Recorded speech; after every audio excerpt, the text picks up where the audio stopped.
react to how other teams may draft and play against them. Of course, the evolution of H2K has been in full swing. This week it's been Nuclear stepping up alongside Chei, but now with blue side, we'll see how the draft is going to evolve. ROCCAT now on the red side as well. Rise taken off the board for Betsy. Definitely a champion he has found some success with over the last week or two. So good to take it away, and ROCCAT pretty much committed to the standard here. Yeah, always take away the power picks that you don't want to play against. H2K has shown a lot of versatility in picks and bans so far. ROCCAT got a pretty decent comp last game and couldn't make it happen, so they'll definitely struggle on this purple side, I think. Curious to see what the first pick priority is going to be. There's a lot of time being taken on the final ban here from H2K. Will in the end be the Malzahar?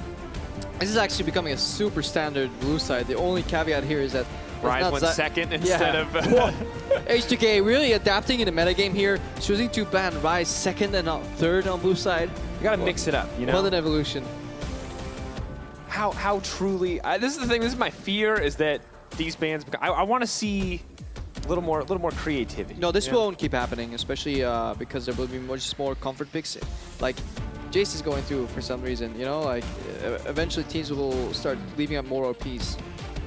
Yeah, of course. The trade-off is that you're going to give up Varus, and it looks like you're going to give up IVern as well. Varus, IVern. So ROCCAT picking up the standard power here. Question is, do you pick up Corki early yourself here? Or are you okay with just playing anything into it? Because it'll be like a Corki, maybe it might be a Corki pick for Betsy into a Katarina ban out on the second phase, and suddenly you have to dig pretty deep if you're Febiven. Although you might as well just play the Jayce into it, of course. Jayce is still the flex pick.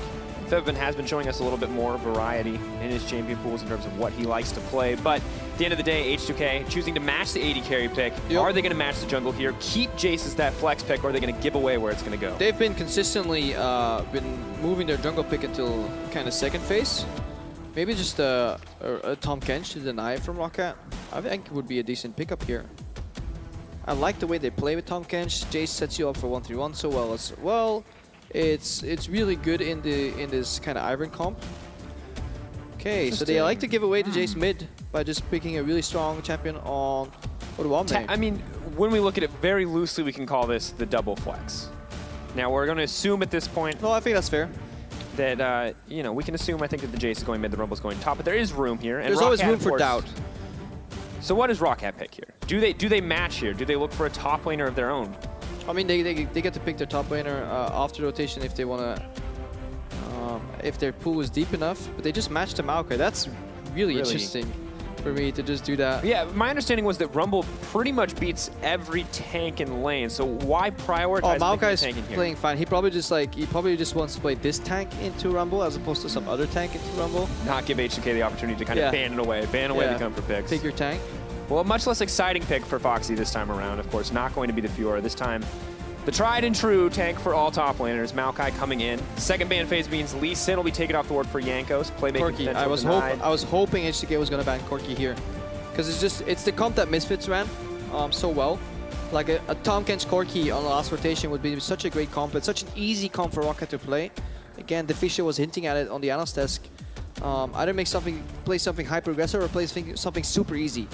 Tahm Kench Corki could have definitely been that. And super powerful as well. We already saw the damage the Nuclear was putting out last game on Varus, and that was just a matter of connecting arrows. So if Hjarnan has the same skill shot accuracy, there's nothing to really differentiate there. It's so weird how the weeks have evolved in terms of Kha'Zix's appreciation. He's gone to the point where people will pick IVern, be okay if you pick Graves into it, ban Lee Sin and Elise, and leave Kha'Zix open. It's so weird. All right, well, I'm excited about this Zed pick. This is going to be pretty interesting. Now, you can pick something easy to play, or you can pick something that gets aggressive early. We heard Deficio say it, we're echoing it here, and this is definitely something that gets pretty aggressive pretty early on. So Zed pick now picked up for Betsy. I hate the pick. I'm so sorry. Don't rain on my parade. He's going to kill people. He's going to steal AD. It's going to be beautiful. You're right. And there's a Warwick. Okay, all right, okay. Clearly the gloves are off. I like the Warwick because I just want to see more Warwick. But the problem with the Zed pick is you're running a tank in the top lane. You have Varus AD carry. All your damage is mainly physical. Because, I mean, okay, Maokai saplings. If you build Leandries, maybe. Whoa. Blighted Quiver from Varus. He does max health damage. Come on. Yeah, and then you pick the Zed. Ooh, that's rough. I like H2K's composition, but it's very odd. Yeah, so they ran off with the Tahm Kench, which is it's a really strong pick, especially in the likes of Zed, Maokai, IVern. It's so strong against the core. Makes you wonder why wouldn't ROCCAT look to pick up a pick like that? If they're gonna be playing Zed, you need to play on a side lane. You don't team fight with Zed, right? So you're gonna put him on a side lane, hopefully he snowballs. Then why would you leave the one pick that can teleport from lane to lane and that Chei has shown to be an absolute master on to H2K? Why would you not early rotation it and then pick your Zed later? It's not like H2K is going to lock in Zed. Not only that, I mean, you what do you have to deny the Zed death mark? Well, how about a Tahm Kench? Yes, exactly. You can shut it down immediately. Not only can he roam over, bring more members to shut the Zed down, he can just take that member away that you're trying to kill. But once again, I mean, if the Zed gets ahead, none of that really feels like it matters. Zed. All right, we're getting a note here from production. Apparently, the Fisio is putting a lot of karma points on the fact that it'll be top Warwick. We don't necessarily agree, but we have 9 seconds remaining for the magic switcheroo. I seriously wouldn't see it coming. But on the level of jungle, I think Rumble jungle is quite similar to Warwick jungle. It doesn't happen. The Fisio is wrong. We have an interesting draft. The day couldn't start any better for me. This is what I wanted to see, you know? I'll be honest, I love weird stuff. Like, I can't call this like, ooh, great drafting, because I'm really just excited about the Zed. I'm excited about the Warwick.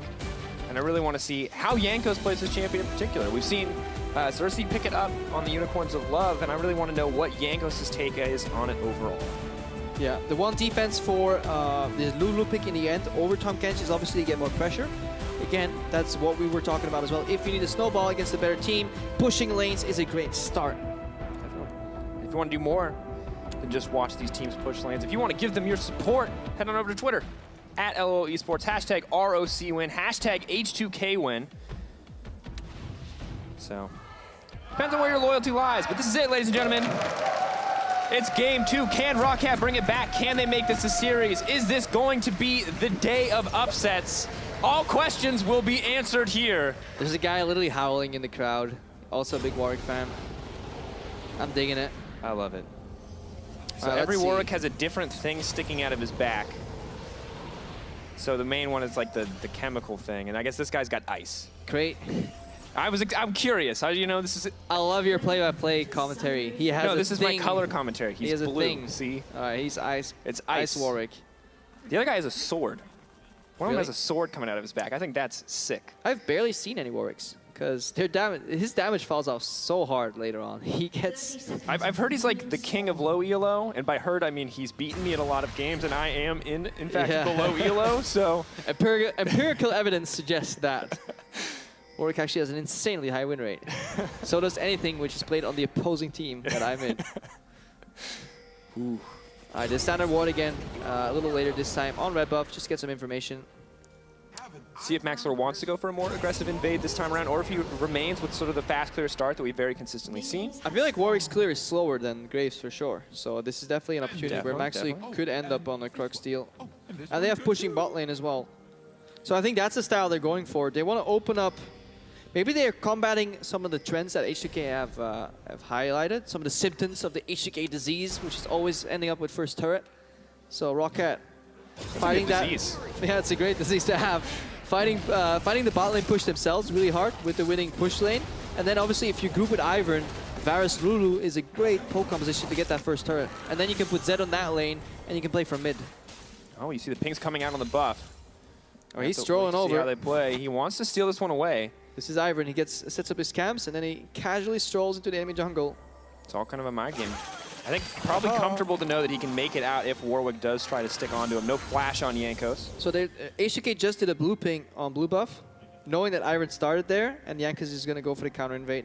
Because he knows he can't for sure know that his red is gone, but he knows that IVern probably used smite on blue if he starts on blue, which means he should be able to contest there. Otherwise, he can fight a level 1 IVern. I like this. Definitely has the strength. Once he gets him below 50%, we'll be able to chase him down. We'll get the attack speed steroid as well. It's a good choice by Jankos.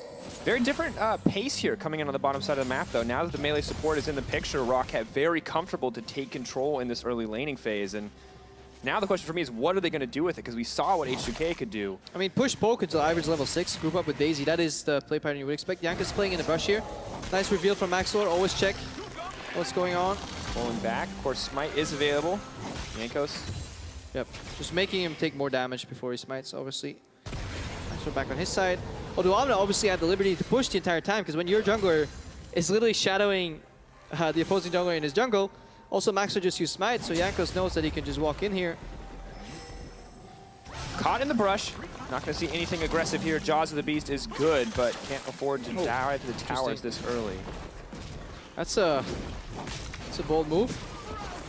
I mean, Warwick has insane damage and insane sustain. Can't afford to get too low, Slap though. Maxlore. Oh, going in. Can't turn this, though. Is going to get the fear off. Odoamne's over the wall. Are they going to flash for it? Nice go in. Ooh, not going to get it with the Jaws of the Beast. Doesn't follow in the end. Jankos is in trouble, running for his life. That was really messy. Odoamne flashed into a wall, and Phaxi was AFK for some reason. That was very peculiar, to say the least. I love Warwick. This is great. This is not Warwick. This is just borderline disrespect. The enemy jungler is right in a brush above you, and you start Krugs if you're Jankos. Obviously, he knows IVern has really low dueling strength, but maybe a little bit too confident there in the 2v2 matchup, but more than that, you're never going to get the 2v2 matchup. It's going to be a 3v2. There's a tower a foot or two away from you. I mean, obviously, what you could argue is that if you make it a 2v2 matchup and Phaxi is supposed to be farming, what you're winning is CS denial. So obviously something you should factor in. Well, right now, the CS is very heavily in the favor of Odoamne. Yeah, Maxlore has to catch up, so Odoamne can just keep playing, burn the trees down. Oh. Betsy get aggressive. Maxlore there to help out the trades, but not seeing too much effect from the Zed quite yet. I'm IVern, I'm helping. Do you see the bushes? Anything could be in that bush. Yeah, it's actually not that great of a matchup, Zed into like Jayce early, I feel. It's okay, but definitely not the greatest counter pick to lock yourself into a full physical comp. Feels a little unfortunate, of course, just takes exhaust as well. Betsy's in trouble right now. He's going to get taken down. Ooh. Nope. Running away. Knocked back. Ticking down. No ignite. Wants to go in. Betsy goes down for first blood. Jankos has the fear. Jaws of the Beast to follow it up. Knocks himself onto the other side. Febiven, double kill, and that's a dirty start for H2K. Oh, and how's the card start falling down, toppling on itself here for ROCCAT. And what are these flashes? That's another poorly timed or aimed flash now by Betsy, smashing straight headfirst into the wall, making it very easy for Febiven to follow up. This is just brutal. Now Zed, of course, we can debate how effective of a pick it is, but let me tell you, it's never a good pick when you're this far behind this early on. Zed from behind sucks. You know what also sucks? IVern from behind. Luckily for ROCCAT, they're not playing IVern Zed. Oh, wait. Oh, no. It's so hard for them. And I just don't really know what the thought process is here from Betsy. I mean, his thought process is, let me get the hell out of here. I'm losing this trade. No, I mean, but it starts with the aggressive part. I'm not questioning the let's get the hell out of here. I approve of the let's get the hell out of here. It's the I'm going to burn my shadow. Well, he probably thinks I can trade, and if it goes wrong, I'll run to my jungler, because they usually help. Obviously, you have to flash over the wall to get help, and Maxlore is, I mean, he has a limited potential on this IVern pick when it comes to skirmishes. The real strength, obviously, is the fast-paced clear, the crowd control setup for damage, and then Daisy. But ain't no Daisy around here yet. No Daisy yet. He's still level 5. Bloodscent tracking Phaxi. They can go in on this one, but Odoamne has the equalizer. This could be bad. Goes in, twisted advance, equalizer drops. Odoamne taking a ton of damage, but so is Phaxi. Shield's gonna pop. Maxlore just gonna whittle him down. Decent damage from Odoamne. He's buying time. Hitting it up. Nice. All right. Arcane Smash gonna take it in the end, but here comes Jankos. That's a hungry wolf. I love our crowd. Thank you, audience. He wants it. He's hungry for blood. Do it. You know you want to. Jankos, come on. That's just an excuse to tax this lane, by the way. This was pushing out. Oh. It's like, oh, I didn't mean to tax, but since I was here anyways. He wants to do it. What is he? Waiting for coming in. Yeah, he's doing a dive. They're low. They're bloody. He's hungry. He wants it. Here the Hows coming out. Jankos, though, taking a lot of damage, and he's going to go down. That is a great start to that for ROCCAT. Yeah, tagged just a fraction of a second too early. Definitely want to be the first one to tag it so Odoamne wouldn't get punished. Because if Odoamne somehow dies on this dive, he's going to lose out a bunch. And this is obviously fantastic because there's teleport advantage. Phaxi losing another wave to the turret. Odoamne will border on a 20 CS advantage here. Very big at this stage of the game. No MR picked up yet from the Maokai, which means he's just going to shred that health bar. Only continues to get easy. And really, Hjarnan, though, falling so far behind in this matchup when he played the Jhin. But now that the tables have turned, building a lead for himself. Yeah, but only 7 CS, which is marginal, especially when you know that junglers have been fighting each other. They had complete freedom in the bottom lane to kind of abuse this matchup. So Chei and Nuclear are much better at the other hand. They gracefully lose the matchup, and they smashed the counter matchup earlier. Definitely kind of what we're now coming to expect from Chei and Nuclear, and maybe Hjarnan finding small advantages, good start, but not at all. I wonder what if they this want. call was made in advance. Like, yeah, I have teleport in 12 seconds. Then Jankos takes some turret shots. If he doesn't take turret shots, this is actually a great call. The mistake is obviously he goes in too early. Oh, the mistake is now that he's trying to 2v1 versus the Daisy. Lulu's bringing it up. The Hal's going to be the fear. Leaps back in. Exhaust is down. Maybe hoping to get something, but he might just give a kill over to the Zed. Chei says no, denying the engage there. Betsy does have the death mark, waiting on it. Damn, Chei being the hero, that looked so bad for a second. Now Nuclear needs to flash. Nuclear, there's no devour there, but the exhaust goes in. Betsy snaps back. Keep your eyes on the shadow. Where's it going to throw? Not going to throw anything out. Smite goes down. Nothing is happening. Was Hjarnan here the entire time? Now Wadid has to flash. One shot, two shot. For the third, looking for the fourth. Not going to find it. Wave is cleared. All right, that was obviously came out of replay, so we don't know what happened before. But it looked like Hjarnan ultied very late right there. We need to see if he could have used it any earlier right there. But what a great save from Chei, flashing in with the Devour. Crucial, stopping another snowball attempt from ROCCAT. Jankos back to full health already running face first into the enemy jungle. I love this pick. Trying to make things happen, maybe looking for an opportunity. Betsy has to be safe, has no tools left at his disposal for safety, and sniffing him out. Hungry for a little something. Primal Hal not going to connect. It is a great rework though. You really feel... Okay, so I wasn't scared. I was like, this is silly. People are complaining that this is like a thing and it's irritating. And then when Warwick chain ganks your lane at level 2 without going back to his jungle, you learn to be scared of Warwick. All right, let's track this again. Febiven, coming into the week, one of our narratives was, man, Febiven farms so well. He was up around 7 or 8 CS at 10 minutes. Then he played against G2 and his CS stats overall dropped to 3. So we're like, nah, we're not running the stat anymore. Jankos is stealing away red buff here. But right now, he's up again. We're approaching 10 minutes. He's up 12 CS. He was up 10 earlier, so definitely winning lane consistently, rather. I mean, good to see from him, too. Big question marks as to how he would perform. Now, put into a matchup that is very risky. You make a single mistake, Zed finds a lead, things go south, but coming out on top despite everything else, and even in items for now, but happy to have the 2 kills, and most assuredly has enough there's for that still 2 Dorans in there, don't forget them. They're very strong very early on. We just keep watching Jankos. Yeah, it's very satisfying. He's so hungry. Oh, nice engage. Leaps over the wall. That's going to be the ultimate. He's going to get feared up. Maxlore, no opportunity. Daisy can't even protect. Phaxi's in trouble now. Yeah, Warwick's on the way up. Warwick's going. Jankos is so fast. Oh no, Phaxi. That's the double kill. That's the Warwick. He's having fun. Yeah, now it all starts falling down for ROCCAT right now. They had a moment where it was possible. This is obviously the other side of the coin. If you do take risky drafts and you rely on snowballing, when you fail hard. There's a lot of momentum swinging both upwards and downwards. Not where you want to be. Oh, deadly flourish. Can leap out, but the curtain call's still up. He's going to have to dodge more than just one opponent. Death mark's there. He can use it to try to dodge a shot. Warwick comes in. I love diving in ahead of Jhin players. It's actually a not so familiar dodge pattern. Most of the time I don't know, it's 2 in depth, never mind. But especially if you consider that there's somebody in front of him dealing damage, to juke inward 3 times is actually quite surprisingly. That's just brutal to watch. Yeah, and again, it's Maxlore attempting to catch Febiven. This is disrespect. You can't do this. When you see enemy mid, when you know you've lost control, and you see enemy mid walk into your jungle, and your mid laner isn't right next to him, you can't expect him to be face checking you. You have to think, I wonder why this Jayce is walking to my jungle blind. Perhaps it is because he's not blind after all. Maybe somebody else is near, like a character that can jump 2,000 range and stun me. Well, he is. So it's those little things that you can deduce, but you need to play with respect for your opponents. And it's unfortunate too, trying to find an advantage and just loses one in the end.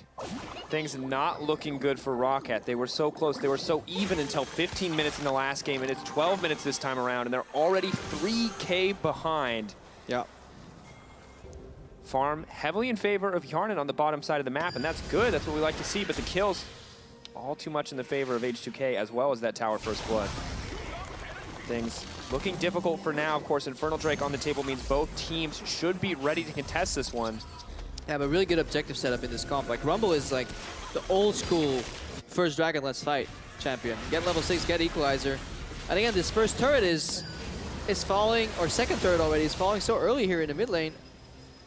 Febiven always seems to have turret pressure over his opponents. Obviously, it helps because Betsy made a mistake, but still, he actively looks to chip that turret down. And he doesn't die that much in comparison. And once again, it's a story of small advantages turning into larger ones over the course of the game. You don't think that 200, 300 damage to a tower is going to matter, but suddenly it turns into a 1k gold advantage. And now Jankos happy to take this dragon.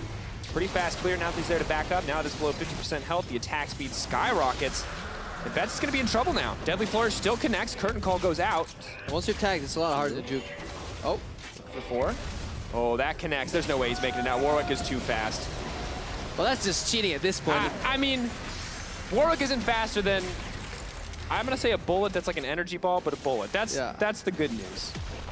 But Betsy right now, last game he wasn't with his team at all when they were dying. Now he's the one being picked off on the side lane, so it's a very rough day for ROCCAT.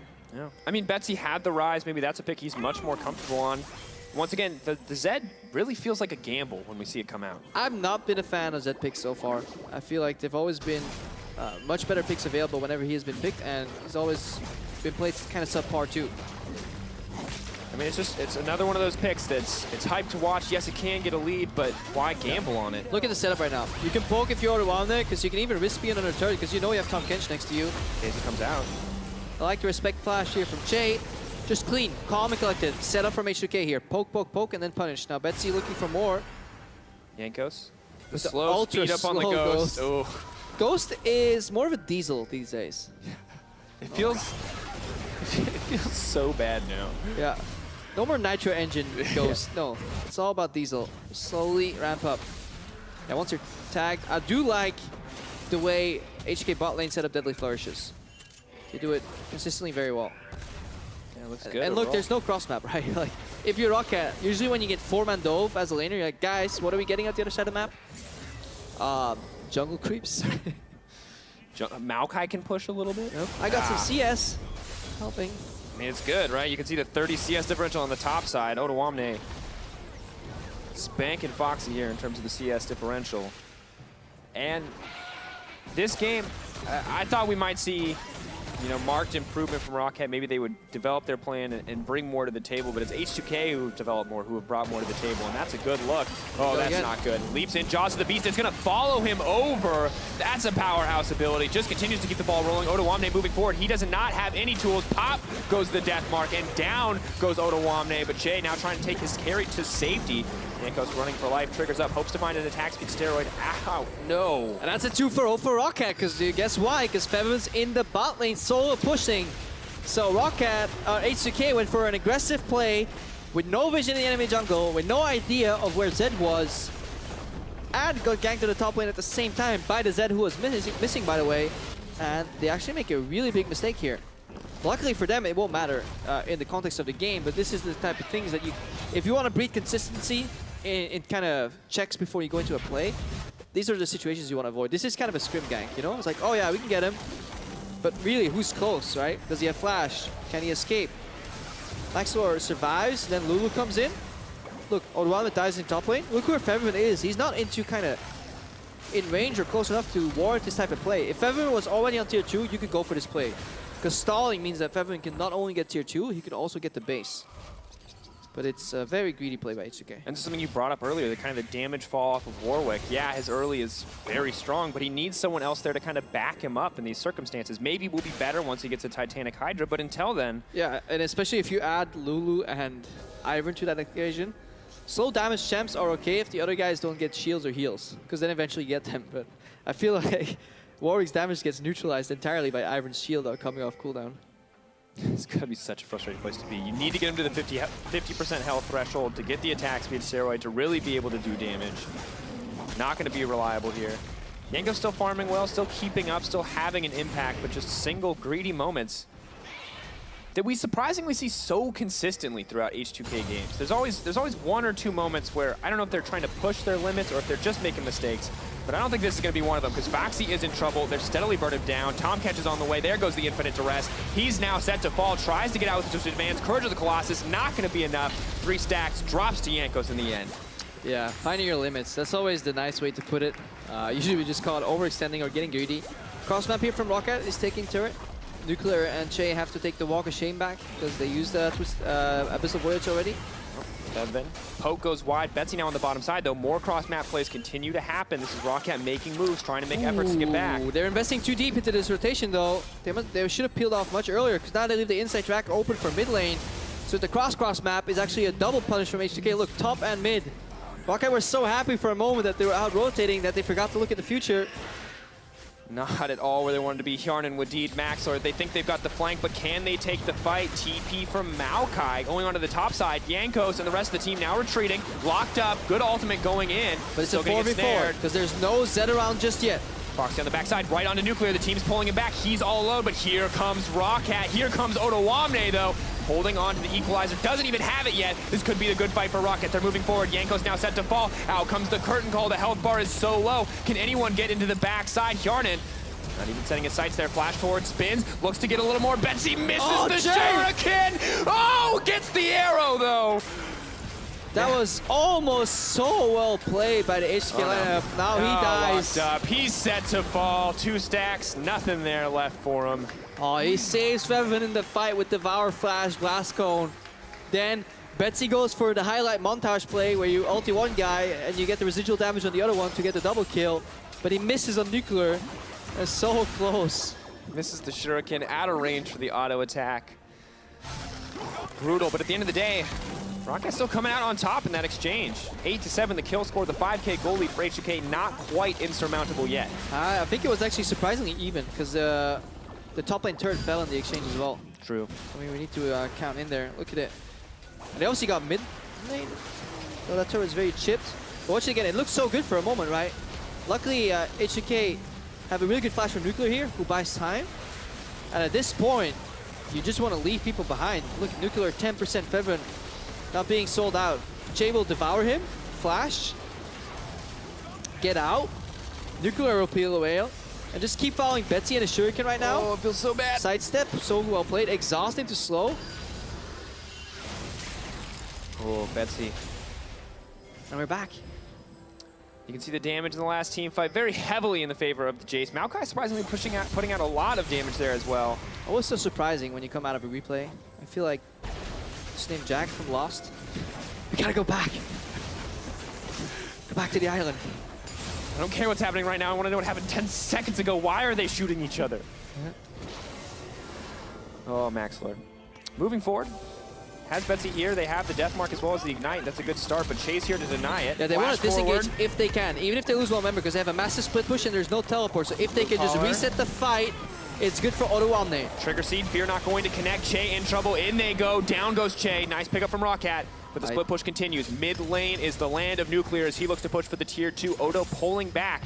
Maybe hoping to regroup in the mid lane with his teammate as the wave crashes there, and no Baron attempt going to come out from the side of ROCCAT. Nope, just a turret for a kill. Another good objective trade here for H2K. Sacrificial lamb of the day is Chei. 0-3-3.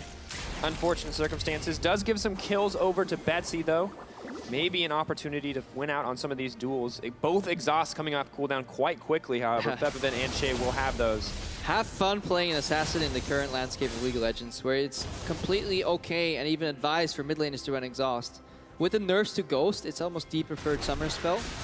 And with enough champions bringing either fast pathing or promoting more groupie styles, that 1-3-1 isn't really advised, so you don't need 2 teleports. It's actually just much better to play exhaust. Because we had a moment where people were playing double TP all the time, play 1-3-1. I liked the double TP times. Did you? No. Okay. Quite lying. I liked when Zed was good. I liked when Zed killed people and snowballed games and did lots of damage. I hated when Zed was good because it's the first real hit to my career. Oh. That's when it all went downhill. That's how I ended here. It was all Zed's fault. We never understood split push. Why can't you just team fight? I like team fights. I miss the old League competitive. Yep. No, of course Zed still has a decent place here, but I feel like so restricted in what it can and cannot do. And this is before everybody starts building armor, by the way. These guys are still heavily investing in damage. Eventually they'll figure out they're playing versus almost exclusively physical, like high damage dealers. And then a couple of armor items on Jankos will really make ROCCAT's life a living hell. I mean, Warden's Mail already on the way, so. Well, Zonia's built up with the components. Decent place to start for the team overall. Of course, have to see what they decide to itemize for armor, if they decide to itemize it, or if the damage trend continues, maybe an opportunity for Betsy to get through as lethality continues to be his main focus. Cloud Drake gonna drop on the side of H2K. Nothing too major. Once again, just small movement speed steroid. But on Warwick, turns like a pretty, that's extra alt range. I mean, yeah, okay. Really taking the small victories a little far. Maybe with small face check here. H2K was all about small victories. And as you said, small face checks. Maxlore potentially in trouble. Pulled out by Chei as he remains the savior. Febiven's gonna walk away from this game like 4-0-1. I did so good. You know, I was unkillable. And Chei's gonna be like, yeah, okay, sure. Welcome to support life. Alright, the map is really dark right now for ROCCAT. They have absolutely no vision whatsoever. It's so hard to play at this point. I mean, absolutely brutal. Keep our eyes on the map as the fog of war toggled there for a brief moment on the side of ROCCAT. Yeah. Because this is the moment where H2K could at any point disappear. We're actually going to follow ROCCAT for a bit longer and just highlight just how hard it is to play, right? Because we always say big map, and it is so dark. Well, it is literally this dark. No, they don't know that H2K just base. They don't know that some guy might be shopping and building up another item right now. Chei's right now in base, but he could also be in the brush next to Baron. There could be 3 people there. Luckily, they spot Jankos right now on the minimap and the little Jayce right there, but that's the only information that they have. Look, it's so hard. So they always have to group from mid. Now they're out of wards. Wadid has no more wards, and now ROCCAT is thinking, well, they could be doing Baron. Or not, or we don't know. And then they're like, whew, Febiven's topside. Okay, good for a moment. Let's just breathe. Okay, we saw Chei clear the ward. We have like 30 seconds, and then you have to guess again. And that is just how hard it is to play from behind with no vision. And that's why even small gold leads eventually leave you locked out of the map. It's good to bring up, too, because I feel like it's so easy for us with, you know, with the God mode view to kind of forget. Yeah. Again, it's also dark. They have 1 ward in the pit right now, which obviously helps. That's the one they need to keep. So there needs to be a control ward there from H2K. It's also really good if you use this perspective, if you're H2K in a replay, to find out, okay, what did we leave them? Those 2 wards, while they don't really reveal too much, the single ward in Baron Pit just means everything. And ROCCAT want to use the time of that ward being up to build the vision again in their jungle, because they know they can invest vision in the jungle because they don't need to run to Baron just yet. So it's a constant vision struggle. I mean, the second that ward drops, though, means they have to move into the river, that they have to check this. Maxlore moving forward here, getting aggressive onto Chei. Root Caller going to lock him up. 2 stacks, 3. Going to find only 1 target knocked up. Ult goes wide, but Betsy's on the backside looking for control. Misses both shurikens and still gets the shutdown in the end. Knock up onto Chei is a good start for ROCCAT. They're pulling off in the fight. The vision battle may be hard, but the mechanics are coming in clean. And this technically goes all back to that one little blue ward that they had in the pit. It bought them enough time to breathe and kind of set up and fight for vision, and then they knew they had to pull the trigger, and they find H2K caught off guard. And now they may actually go for a panic Baron. Chei and Febiven knocked down. Death timer's ticking down, 20 seconds left. ROCCAT going to pull off the gas here, though, not looking to take any risks. And Betsy going to continue the split push, look to even out the gold. Now we're back to normal. Look at it, so much more vision on the map. We don't need to go full dark mode to indicate that ROCCAT is comfortable right now. They have an easy reset. They're still down, but they're only 3,000 gold all of a sudden. And H2K kind of hitting himself in the head, because this was a very, on paper, doable Baron bait. They just never checked all the boxes where you have to have control wards up constantly. Let's see, Betsy just finds Febiven clearing a ward.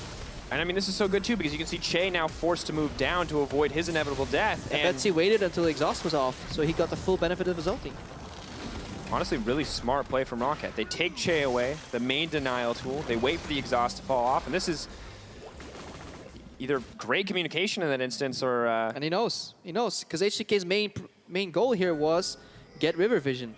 But there's a distinct pattern that you have to follow, that it goes mid-push into vision, into fixed side lane safely if you have to, but then people need to lean over.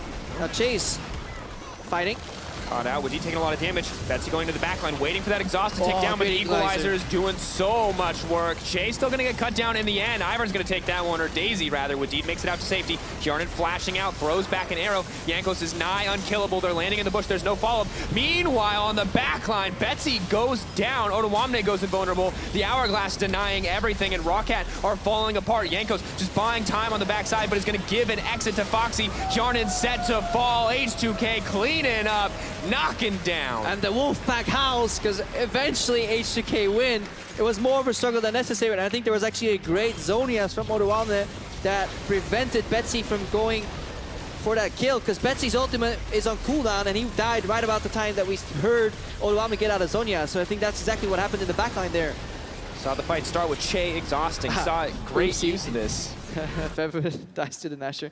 Watch this again. So it looks like a decent fight here. Odoamne, Jankos very far in your minimap. They only get into fight right now. Keep tracking the Maokai on the minimap as well. Really big loop around here for Phaxi. Now he will eventually get into the fight while Jankos is kind of zoning in the front. Should Betsy and Phaxi have gone for Febiven? I think the likely answer is yes, because this Zonias right here is what wins the fight for H2K. And I think actually if that was a different target selection, H2K may be in a lot more troubles right now. We have to guess like how much damage that means. Maybe 1,000 damage blocked by just Zoniasing that death mark. I mean, just not dying, and then Febiven died. But like Febiven would have died to the Twisted Advance and Z ulti combo, and then they could have maybe peeled off to Nuclear, who was very close there. I mean, which means Jankos dies in the front as well, right? Yeah, and I want to give good news for H2K, or for ROCCAT. I was like, oh yeah, but Chei used exhaust. But Febiven's exhaust is back up again in every fight. No, you have exhaust every single fight, because they're very spaced out. They're at least, you are usually at least 3 minutes apart around these objectives. So crushing to watch. Of course, ROCCAT not completely out yet. An 8K gold lead is nigh insurmountable, but they still need to break the inhibitor line before we can be certain of anything. But this definitely highlights a working point, and it's something the H2K organization historically has struggled with as well, is perfect Baron control. They've always had the fundamentals down somewhat, but you could always see them miss a single step or throw when they were put into a bind, when they had to think really quick on their feet. Do we turn? Do we finish? Especially last year in summer, this happened so often. Obviously a completely different roster, but there's still some core players in Jankos and Odoamne there that call big shots in terms of teleport and jungle. So we need to see H2K get a little bit more refined in the setup. Well, ROCCAT looking to set up onto Odoamne. Does have the Zonias though. He'll be able to buy a little bit of time here, but he is now set to fall. Maxlore, Betsy has to be careful. Why is Maxlore hanging around there watching a Rumble die? It's costing them so much. Hjarnan drops in the meantime. Inhibitor there to follow up. H2K, once again, take the better end of a trade. Oh, that's a good trade. I like that. Sacrifice a pawn to get a rook. I mean, I feel like you sacrificed a pawn to get a queen at this point. This is... There's only one. Yeah, I guess you can have multiple queens in a game of chess. Ah, yeah. I mean, so, rook, like, maybe rook, but you can't have 3 rooks either. Like, the chess metaphor's rough, man. Yeah. It doesn't line up Turns perfectly. out chess is not League of Legends. Yeah. I mean, thank God, right? Because I definitely love League of Legends. Definitely do not love chess. I mean, chess is fun when it's Blitz. I wish we had Blitz League. 20-minute victories. I'm so bad at chess, though. Not a thinker, I'm a shouter, Krepo. Yeah. You know? Just luckily, you definitely make up for that in your stellar League of Legends abilities. The people don't know that you're insulting me. Now moving forward. Of course, H2K can just continue this siege. They've broken an inhibitor, and now it is all too easy for them to just continue the trend. Yeah. Baron buff remains on their members.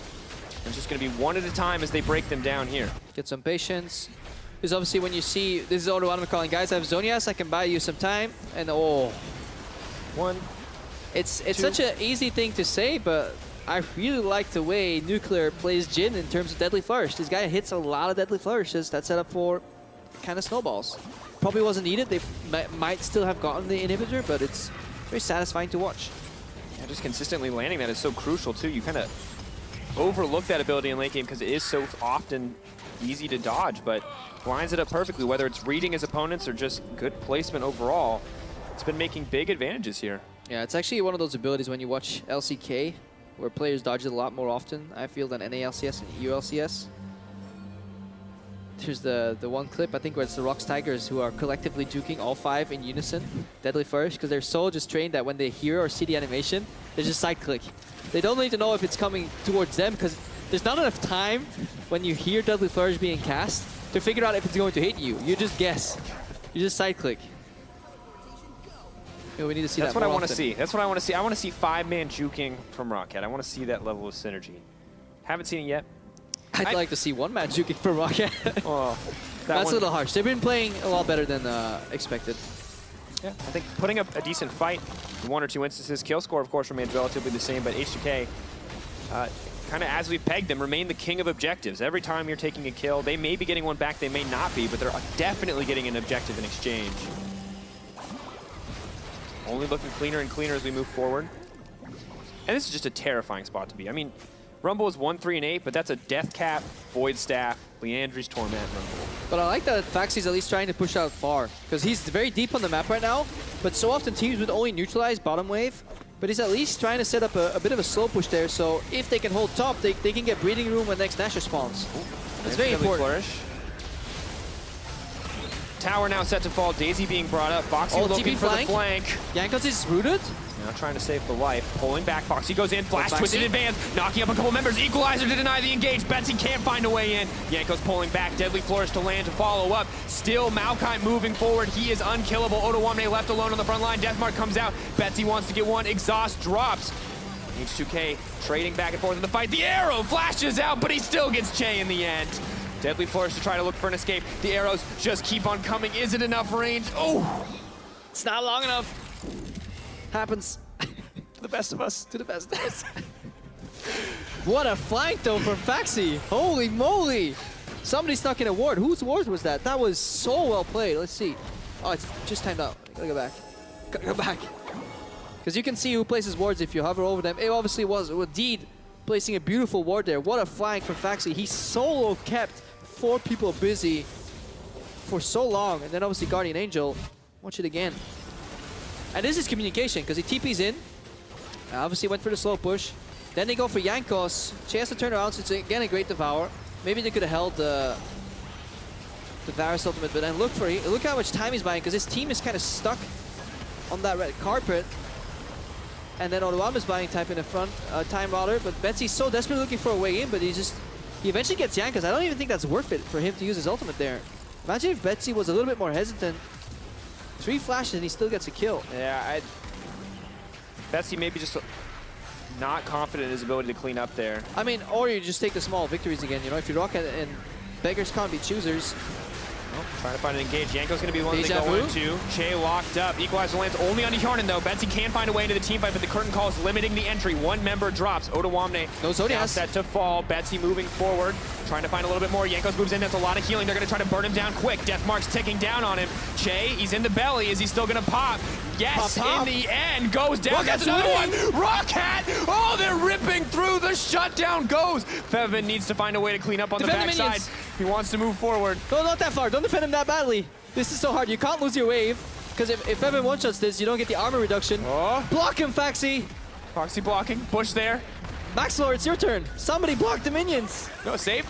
They're not saving the minions. Febiven just waiting. He's looking for just a quadra kill here. They have to be careful. No, they had minions.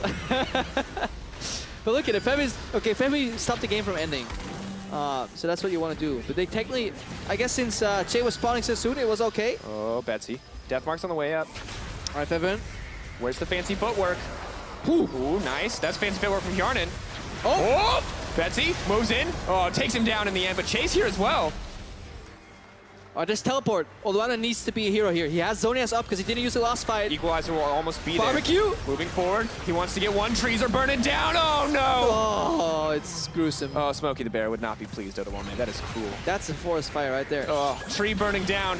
Phaxi, his hopes and his dreams. After 2 clean team fights, it's just not enough. H2K are relentless. The tree is set to fall, but Daisy's on the way in. Maybe they can turn this back. Warwick goes forward, tries to connect onto Maxlore, isn't going to get anything there. Wadid flashing out, double kill drops. This is a bloody mess. Yeah, H2K is pinging bot lane. They want to get minion hit, but they also want to get minions to finish.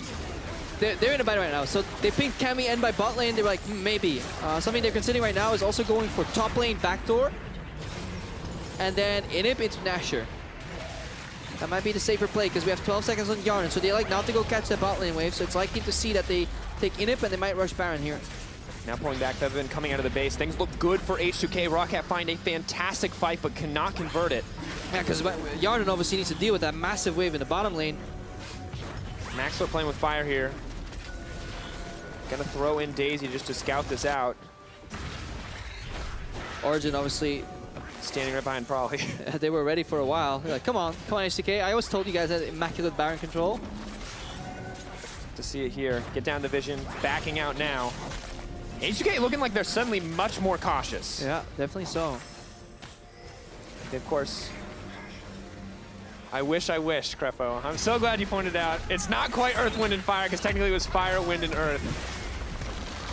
Like, I don't know any of their songs. I left the reference to you. I know, I'm telling you, and I'm trying to explain to you. You're gonna look at me, you grin. I like that you set me up. You knew I wanted to make it, but it's not the joke. It's close enough. Yeah, Jankos goes in. He's hoping to get close enough in there, but the equalizer drops. It's down on the Baron, not on the members of ROCCAT. Betsy trying to find Jankos on the backside, dueling out. Deathmark is set to pop. Flash does not make it over the wall. Baron is going to drop. It is in the favor of ROCCAT. That is massive. Oh my God. You can swear. It's okay to swear at this point. Phaxi now running for his life. What's going on? What? This game is absolutely bonkers. Somehow that Nashor was left on very low HP. Maxlore went in. I think, yeah, he got the one with the smite. Now Febiven's behind enemy lines. Oh, block with the Edge Knight. Balanced item. Moving forward, arrow. Yeah, you're not Cody's son. Cody's son would have killed him right there. Oh my God. Betsy's back. Oh no. Oh! Gets him. Okay, you got it. That's actually, it's actually worse to die late there if you're Febiven. Because your team now has to play 5v4 for longer. So what you're saying is he should have just ran in and died. Yeah. Yeah. This is insane. Okay, watch this again. These brushes, man. This is worth rewatching just with the H2K vision. You don't know how well Baron is, so Jankos jumps in all the way, so Betsy can forget it. Febiven jumps in to kind of guess where Baron's at too. I think they were so afraid of losing the Nashor, they forgot about the better picture. The bigger picture, rather. Such an odd fight. Betsy even fail flashes, and it all works out just fine. He gets the shields that he needs to. Makes his way out. Is ROCCAT actually going to win this game? I mean, H2K, they're resulting in some less than conventional strategies, but ROCCAT aren't falling for it. They're backing off. They're giving this up. Yep. There's an inhibitor down in the middle lane. Things look really good. This was a 10K gold difference down to 4,000 at 40 minutes. That is, I mean, that means less than the 3 dragons that H2K have picked up. I'm so confused that it's Mikhail's, though. There's so little CC on the side of H2K. I guess the new Warwick ultimate is not a suppression? Is it? I think it definitely is. Still is. Then why? Definitely suppresses. We're definitely like reading the ultimate to double check. So he built the Mikhail's just for Odoamne slows and Jhin W. Nuclear must be really good. So I feel like there are better items available. I guess it's just to get more heal and shield power. Just for Lulu in general. Redemption, meh. Redemption, yeah. Meh, likes that item. Too many people build Redemption. Yeah. Gotta mix it up. Mikhail's. Gotta the new challenge convention. It's that new. All right, ROCCAT. I mean, this is the thing. They have everything at their disposal. And if we want, if ROCCAT want to make a new name for themselves, if they want to show us that they're more than the bottom team, but this is the chance to do it. They have limited amount of Baron Nashor time left on the minions. They're pushing into super creeps everywhere, so it's actually quite neutral to push. And they're playing versus Jayce. Really good wave clear here. So they're setting up Daisy right now. And it's so hard to dive, because diving onto a Rumble is a much different scenario. Daisy's down. Forward. Phaxi moving forward. Tower still burning down, but 3 members hit by the equalizer. They're zoned out of the fight. Maxlore still hitting the tower. They just want to get it. ROCCAT will break it down in the end. Phaxi may be giving his life, but ROCCAT are going to continue the fight. Betsy leaves forward on the root collar. GA pops. A brief moment. Phaxi pulling back. ROCCAT, are they going to be happy with that? No, they're going to push for more. There's low health bars on H2K. Betsy is on the front line, and he is daring anyone to challenge him. Curtain call comes out. First shot, second shot, looking to find an opening. Third connects on the Phaxi. Fourth going to be flashed away. That's a lot of damage onto Febi. That's really big, especially considering that Phaxi's flash is coming up soon, and we saw the amount of, honestly, monstrous CC he could provide if he was allowed to teleport flash in. Right now it's just a teleport walk in. Not so fantastic. Yeah, just burns the flash. Oof. But of course, once again, ROCCAT making confident plays here. And Daisy setup is good. Maxlore trying to get some aggro early. Really good equalizer again, you know, hitting 3-4 people from Odoamne, zoning them out. Hjarnan and Wadid. Betsy, no agency in this fight. It's literally Phaxi versus the world.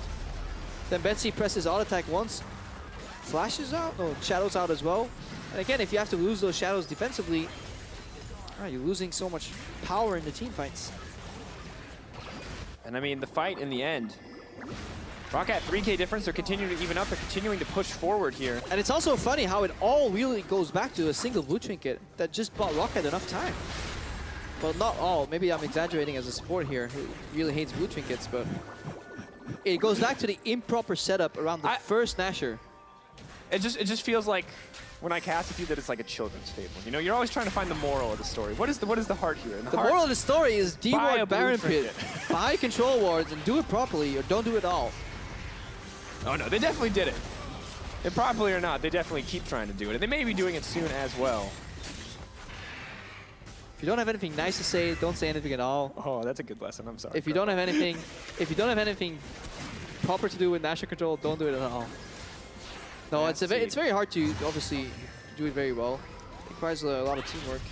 Well, when we look at this, we see 2 open inhibitors for both teams. 1 taken down in the favor of ROCCAT, and Baron is up in 1 minute and 43 seconds. This surely has to be kind of the pivotal moment in the game, right? Like this, everything has to come down to this one Baron, and ROCCAT, you would think, are in the driver's seat right now. There can be no doubt that they are in control of this game. They have control of the vision for the first time. They know what it's like playing from behind. All it's going to take is 1 clean setup, ROCCAT. 1... Yeah, or make use of the backwards scrying bloom. Yep. They know their jungle is no longer awarded. Yeah, they now confirmed that the team who hasn't been in their jungle for over 3 minutes does not have any wards in their jungle. Control wards, man. Confirmation. Blue wards never die. True, could be blue wards. This gold graph very accurately tells the story of this game. The explosion that was the favor of H2K, followed by questionable decisions there in the middle. Yep. Followed by good decisions, followed by very poor decisions. And the Great Depression at the very end. Yes. The realization of, has throwing gone too far? Just a few moments. There were those team fights where the exhausts were so well synced, the equalizers well landed, and it felt like H2K could not lose no matter what they did. And Febiven's poke's falling off right now. It's a lethality build, which has an inherent curve early and a fall off late, of course. Obviously, he switched to a defensive GA lost too, and then a BT, which is survival based. So his poke in itself isn't that great anymore. Obviously going to affect too, because we talk about IVern scaling. He continues to be terrifying, continues to be frustrating to deal with. Those shields much more able to block out the vast majority of that poke damage. And look at the side lanes, Drakos. Both of them seem to be pushing. Top maybe debatable. No, definitely, because it's open inhib. Pushing in favor of ROCCAT right now. Oh, double side lane push at Baron spawn. What you need to do is definitely not do Baron. Oh, they're doing Baron. Oh, setting it This up. is like the one way to throw. We're getting greedy. Can they make it work, Krepo? Can they make it work? TP's coming in. We've seen what the Maokai flanks can do. Phaxi does not have flash yet, though. Daisy moving forward. Jankos left all alone. Jayce trying to find a way into the back line. That's a great equalizer. That's a good start to the fight. They're backing up. They're still taking Baron damage. Wadid has to ult himself. Phaxi is left alone. Oh, ROCCAT have thrown it all away. H2K popping off, clean in-house. Febiven says the poke damage may fall off, but I'm still more than happy to all in as Warwick is on the front lines. Maxlore is set to fall. A thundering blow. The jaws of the beast. It doesn't matter if they drew the game, Jankos. They had 2 pushing side lanes. They had complete vision control, and they start the goddamn Baron. Why would you do that, ROCCAT? Look, if you just waited until right now, your base is getting destroyed by minions in the top lane. You're losing your base to the bottom lane, and you're giving H2K the victory. Tahm, Kench, Abyssal Voyage. Oh no, Betsy, this is not what you want. Has to flash out the Deadly Flourish. Everything falling apart for ROCCAT. They finally find a lead. It is not enough. The gold lead once again, 6K in favor of H2K. They lost the Nexus turret in their own base right now, H2K, just to indicate how poorly timed that Nasher was. We have to stress it. This is 2 games in a row where they throw Betsy's locked up. No, that's not what you want. Not even a death mark out. H2K, it's anything but clean, but it's going to be the 2-0 in their favor. And I mean, yeah. Jankos hears the house for the first time. They did it. They did it with Warwick. Probably can be proud of his team here. Will probably how for the team? Probably will. Probably not how for the team. I love the aura that Probably exudes. It's like he's like a person you just don't want to disappoint him, right? It was like. Ooh. Oh. Guys, One Prom's tap. gonna Yeah, they only get one tap right now. Oh, one tap. One tap only. It was so close for ROCCAT. They had the game in their grasp. Look at the beautiful setup. You're pushing top lane. These minions will inevitably destroy the next turret. Is it weird that that gives me hope for ROCCAT, though? No. Because they got to that point. It's the opposite of They got hope. to that point. It's the opposite. They've never gotten to that point, though. They got to that point. Yeah, but that's called variance.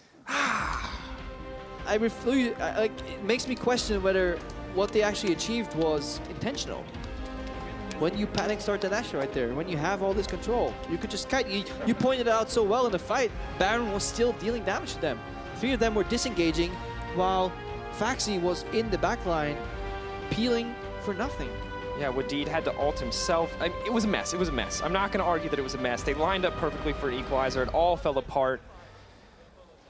Thank you for letting me play Warwick, says I think that's what Jankos said. Probably he's like, you know, that's really funny, but never ever again are you getting this champion. He's not trying not to discipline the children in public. I think he's waiting. He'll have much harsher words behind stage. No, we were talking to him earlier backstage, but we'll not be delving into that story because something else coming up. Tell another story later. But for a look at how H2K secured their 4th series win, we're going to check back in with Shocks and Officio. Thank you so much, Drakos.